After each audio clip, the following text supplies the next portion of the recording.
Hello, spellcasters of all shapes and sizes. My name is Chance, welcome to my spellbook, and thank you so much for taking a look at the 30th episode of our 3rd level spell series.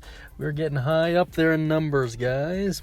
Today we're going to be taking a look at the ever popular, thematically cool spell, Hunger of Hadar, or Hadar, depending on how you want to pronounce it.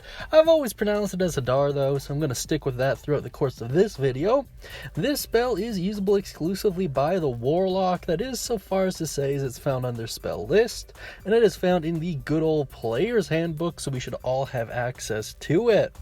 This has got to be one of my favorite spells from a thematic standpoint. However, I do have a small gripe with it mechanically, so we will get into that in a little bit here.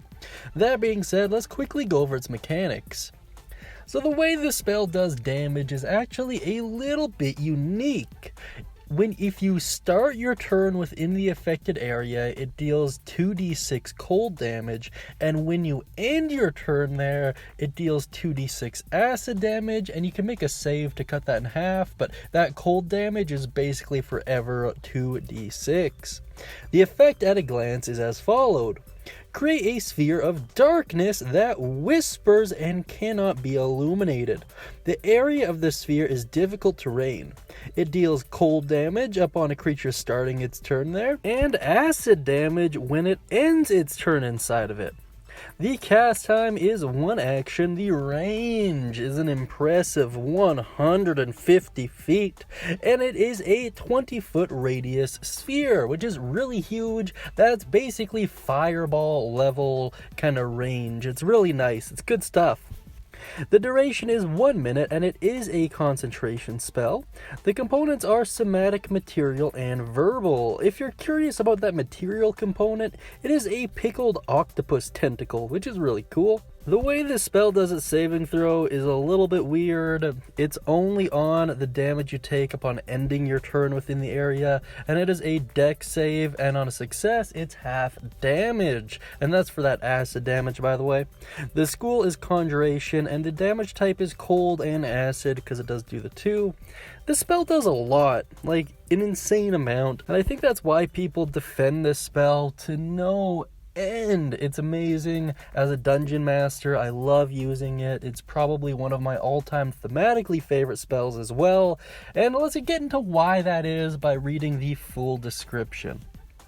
You open a gateway to the dark between the stars, a region infested with unknown horrors. A 20-foot radius sphere of blackness and bitter cold appears, centered on a point within range and lasting for the duration. This void is filled with a cacophony of soft whispers and slurping noises that can be heard up to 30 feet away. No light, magical or otherwise, can illuminate the darkness, and creatures fully within are blinded. The void creates a warp in the fabric of space, and the area is difficult terrain.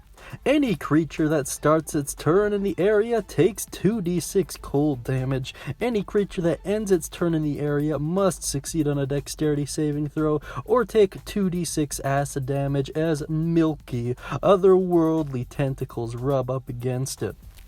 Very cool stuff. Once again, thematically, this spell is a fire, and it does a ton of cool stuff between creating an area of darkness, between blinding, between giving off weird noises, between doing damage, both at the start and end of a creature's turn.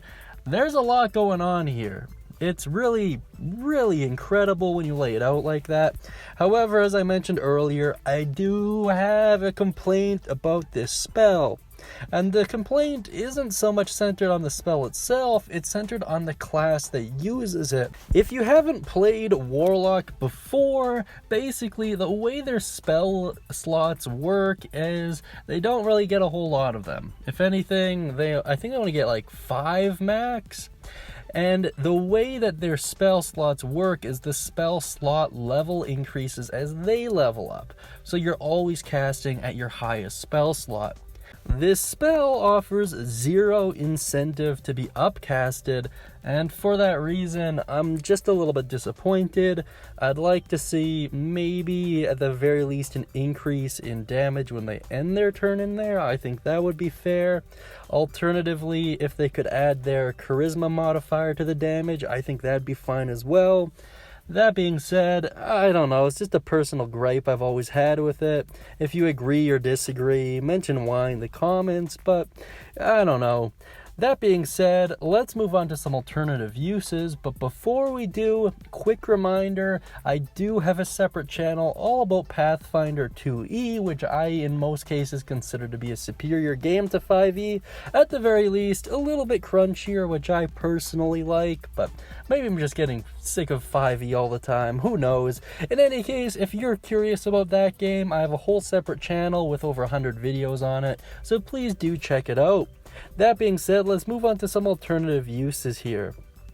The only real ways I could consider using this spell creatively is using it to take down a large group of foes by just really taking advantage of that substantial area of effect and range. Outside of that, you could probably use this to orchestrate some crazy plan. This spell kind of has it all made. It can be used for intimidation purposes. It is a control spell just through virtue of it imposing blindness, as well as providing difficult terrain. And thematically, you could terrify the ever-loving heck out of anyone who's around when this baby pops off. So that being said, though, let me know how you would use Hunger of Hadar down beneath in the comments section. Be sure to mention any thoughts, questions, comments, or concerns you have regarding it. That being said, I hope you have a great day. Don't forget to like and subscribe to my other channel as well. That being said, have a great day, and as always, happy spellcasting, my friends.